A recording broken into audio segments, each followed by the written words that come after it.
Hello po mga kabayan, kamusta po kayo? Sana po nasa maayos po kayong kalagayan. Si Kamanong po inyong lingkod ay nagbabalik po muli at tayo po ay magsama-sama magkomentuhan dito po sa Tambayan Makabayan. Mag-umpisa na po tayo. Komentuhan po natin. Ito pong House of Representatives sa pangunguna po ni Jinky Luistro. Ayon po sa kanya ay kasama raw po titistigo si pambansang asong ulol di umano at tinatawag pong isang convicted po ng kidnap o ransom na si Madriaga at parehas po itong kinasuhan ng Vice President at si Atty. Mans Carpio. Itong dalawang ito kinasuhan po. Pero tatayo daw pong testigo, mga kababayan. Pakinggan po natin ito pong tinatawag na si Jinky Luistro. Nakasama rin po ito na pinangalanan ng 18 Marines. At isang damokal din po ang kanyang insertion at allocables, billion na kailangan pong hindi pumutok at hindi pag-usapan. Kailangan ng impeachment. Ito po mga kababayan, pakinggan po natin siya. And as to the number of witnesses which we intend to present during the trial, it is an average of 25 witnesses. But that is for the 4 articles already. Depende pa rin sa progress ng trial. But at least we're final already as to the witnesses we wanted to present, no? Wala pa mang komunikasyon ang Senate Impeachment Court sa House Prosecution Team kaugnay ng formal na umpisa ng paglilitis kay Vice President Sara Duterte. May bilang na ng mga testigong planong iharap ang public prosecutors. Ay sa lead public prosecutor na si Batangas 2nd District Representative Jervy Luistro. Nasa 25 mga testigo ang plano nilang ipresenta. Karamihan sa mga ito ay para sa articles of impeachment na hindi maipaliwanag na yaman, maling paggamit ng confidential funds at panumuhol. Kabilang naman sa mga maituturing na mga bagong testigo ay ilang opisyal ng bangko at Bureau of Internal Revenue o BIR. Ito ay mga hindi nakatestify sa anumang ginawang pagdinig ng Kamara. Kaugnay ito ng bank accounts at tax records ng Vice Presidente at asawang si Atty. Manasseh Carpio. Well, the bank officials are included already in the approximate 25 witnesses, no? Only that, hindi pa namin alam kung sino ba yung mga bank officials na yan. Sa article of impeachment na hindi maipaliwanag na yaman, natututukan ni Bicol Cerro Party List Representative Terry Lidon, kabilang sa mga tetestigo ay mga opisyal ng Office of the Ombudsman, Anti-Money Laundering Council, Securities and Exchange Commission at bank officials. Kinukonsidera ring isama ang mga opisyal mula sa Civil Service Commission. As far as my article is concerned, I think we're looking at more than 5 witnesses po na may sasalang pagdating po ng trial. We will decide po kasi kung gaano karaming mga bank officials no? And which types of banks yung pong isasalang po natin. Plano ring iharap sa isasagawang paglilitis kay VP Duterte ang self-confessed bagman ng Vice Presidente na si Ramil Madriaga at ang dating senador na si Antonio Trillanes IV. Trial, nagsasagawa. Yan po mga kababayan, kasama po si Madriaga at si Trillanes mga kababayan. Expected na po natin yan. Hindi po ba nakita nyo po kung saan po dinadala ang impeachment? Dahil nga po mga kababayan, pagka hindi po napigilan at hindi po naghari ang kasamaan sa ating bansa at manatili po ang 13 senators mga kababayan, ay maimbestigahan na po tuloy-tuloy ang kinatatakot po nila. Ano po yung kinatatakot po nila mga kababayan? Na lumabas po ang katotohanan dahil hindi naman po ang Vice President ang talagang korap. Dahil po ang nawalang pera sa bayan ay trilyon at daan-daang bilyon. Mga kababayan, ayon po sa isa pong saksi at napakalalapit po sa mga politiko dahil isa po siyang contractors, ang mag-asawang Diskaya. Pakinggan po natin, laglaga na to. Ibalik tanaw natin ulit mga kababayan. Ang kapit. Kung tutuusin, hindi lang naman kaming mga kontraktor ang nakikinabang dito. Marami din sa inyo, mga politiko, ang nagpapataba ng bulsa sa pangungurakot. Ang totoo, may hati-hati yan mula sa pinakamataas hanggang sa mga nasa gilid lang ng sistema.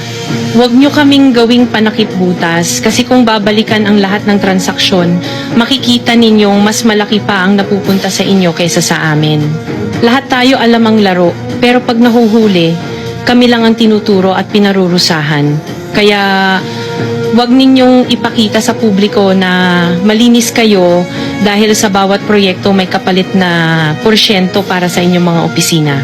Ang sistema mismo ang nagtutulak sa amin na sumunod kung hindi kami papayag, wala kaming makukuhang proyekto. Pero sa likod niyan, kayo rin ang pinakaunang nagdidikta kung magkano ang dapat itabi para sa inyo. Kaya kung talagang seryoso kayong mag-imbestiga, wag lang kaming kontraktor ang sisihin. Tingnan ninyo rin ang mga pangalan na nakaupo ngayon sa mga komite, sa mga ahensya, at lalo na sa mismong mga nagpapalakad ng gobyerno. Dahil sa totoo lang, pare-pareho tayong nasa iisang lamesa, iba-iba lang ang laki ng parte na nakukuha. Kawawa po talaga ang mga mamamayang Pilipino kasi ninanakaw lang natin ang kaban ng bayan. Pera ng taong bayan pero tayo ang nakikinabang. Hindi ba tayo nahiya? Ang mga mahihirap mas lalong naghihirap. Kaya tama na ang pangungurakot natin. Kung totoo Yan po mga kababayan, yan po ang kinatatakutan po nila na mabunyag. Hindi ba Jinky Luistro? Kasama ka rin sa pinangalanan ng 18 Marines. Mali-maletang delivery at ng mga kasamahan mo dyan sa Kongreso. Halos lahat kayo na deliveran ng 18 Marines ayon sa kanila. At pati po ang mag-asawang Diskaya, kilalang kilala kayo. Dahil iisa lang naman ang kulay nyo. Lahat daw kayo'y magnanakaw. Tigilan nyo na raw magnakaw. Pero lahat po, kailangan po nilang i-divert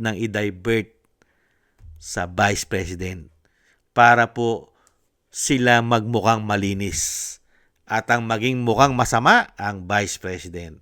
Hindi po ba? Sinabi na nga ng isa nating kababayan yan. Mga kababayan, paulit-ulit nilang gagawin kasama ang mainstream media di umano.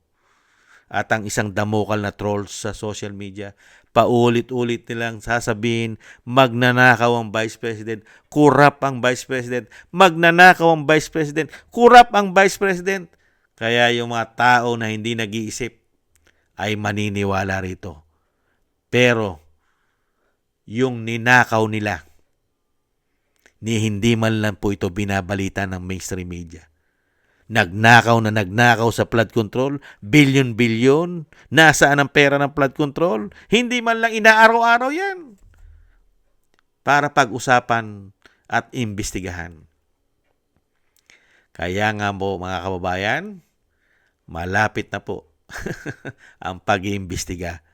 Kung hindi po nila mapipigilan ang 13 senators, mga kababayan, at hindi po nila ito mabagansya, napilit po nila pinapakulong, dire-diretso na po ang investigasyon, mga kababayan, at puputok na po lahat ang mga katarantaduhan at kawalangya, katulad po nitong nag-i-impeach sa Vice President. Dahil kasama po silang lahat, lalo-lalo po pag nakapagsalita na si Saldico. Hindi po ba pati po ang pambansang asong ulol ay kasama rin po sa kanakinabang? Hindi po ba yung mga testigo nila? At halos lahat po yan. Kaya nga po mga kababayan, isama po natin sa ating mga dasal at panalangin na hindi po magtagumpay ang mga tao na ito. At ang magtagumpay po sana ng tuluyan ay mabunyag po ang kanilang mga kawalanghyan. At sana po ay tuloy-tuloy po ang maging investigasyon. Sa June 4, nakalaan na po o sinasabi may schedule na po ang pag-umpisa. Muli ang pagbubukas po ng investigasyon ng flood control sa Senado, sa Blue Ribbon Committee.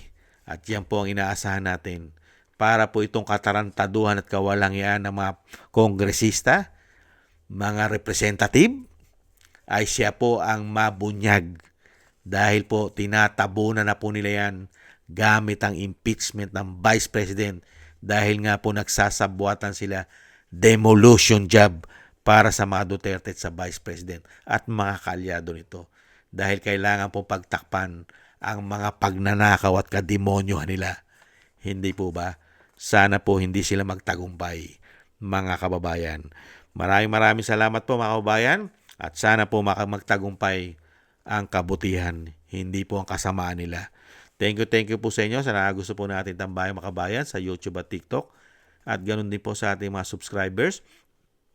At patuloy po nagsusubscribe. At sa mga nagko-comment, like, share, and subscribe, mabuhay po kayo. Shoutout po sa inyo lahat.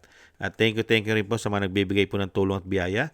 Shoutout po kay Beichi Chiyoko, Kingston from Hong Kong, Eric Hershio from Canada, Jake Yahut from Maisog, California, USA, Gina Ray from Berlin, Germany, Julieta Silona from Sydney, Australia, Baby Roman Ate Isa from Cagayan, Jem Aris from United Arab Emirates, Jovelyn Watanabe from Japan, ako si Pilam,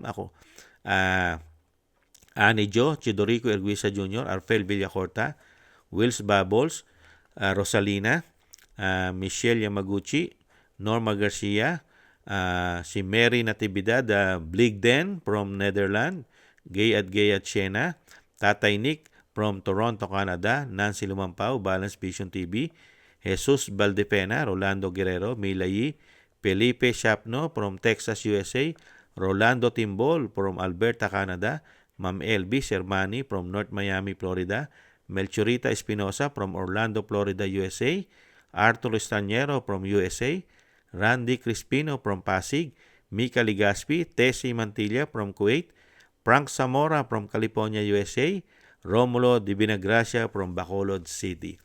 Maraming salamat po. Thank you po sa inyo. At shoutout po sa inyo lahat. At ingat-ingat po kayo sa inyong mga mapagawa. At God bless po sa inyo lahat. Taste lang po muna tayo mga kabayan at samahan po natin ng maraming dasal. Muli po, thank you. Paalam. Bye-bye.